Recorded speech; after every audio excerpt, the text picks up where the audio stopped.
அதுல இருந்து front section அப்படிங்கிறப்போ எத்தனை ஃபிங்கர் இருக்கணும் அப்படின்னா 4 ஃபிங்கர். எத்தனை ஃபிங்கர்? 4 fingers, 5 finger. ஒரு செக்ஷனா எடுத்து நம்ம பண்ண போறோம். இங்க பிடிச்சிருந்தேன், 3ஆம் செக்ஷன் எடுக்கும்போது எங்க பிடிச்சிருந்தேன், இப்ப 4ஆம் செக்ஷன் எடுக்கும்போது கொஞ்சம் படுக்க வச்சிருவேன். புரியுதா? இங்க மட்டும் கிரவுன்ஸ் வச்சிருக்கோம். இப்போ சைடு மட்டும் கொஞ்சமா இந்த இடத்துல லைட்டா உள்ள விரல் கொடுத்து பேக்கும் ஒரு செக்ஷனையும் ரொம்ப நிதானமா எடுத்துட்டு இருக்கறனாலதான் என்னால அந்த அவுட்புட்டை 100% கொடுக்க முடியுது. புரியுதா? கிரவுன் எடுத்தாச்சு. தெரியுதா? மாதிரி டாங்கலா இருக்கும் அந்த இடத்துல எல்லாம் மாதிரி அதை டீடாங்கிள் பண்ணி கொடுக்கறதுக்காக.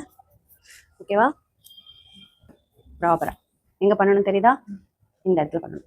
இப்போ பாபி நினைக்கிறோம் ஒரு செக்ஷன் எப்படின்னு தெரியுதா? ரெண்டுமே படுத்த மாதிரி தான் இருக்கணும். பின்னிங் செக்ஷன் இதுதான். எப்படின்னு இப்போ தெரியுதா? இப்படி நீட்டிட்டு இப்படி இருக்கக்கூடாது. இப்படி ஒன்று வைப்பாங்க, இப்படி ஒன்று வைப்பாங்க. தப்பு அது. சரியா? அப்படி வைக்கக்கூடாது. இப்படிதான்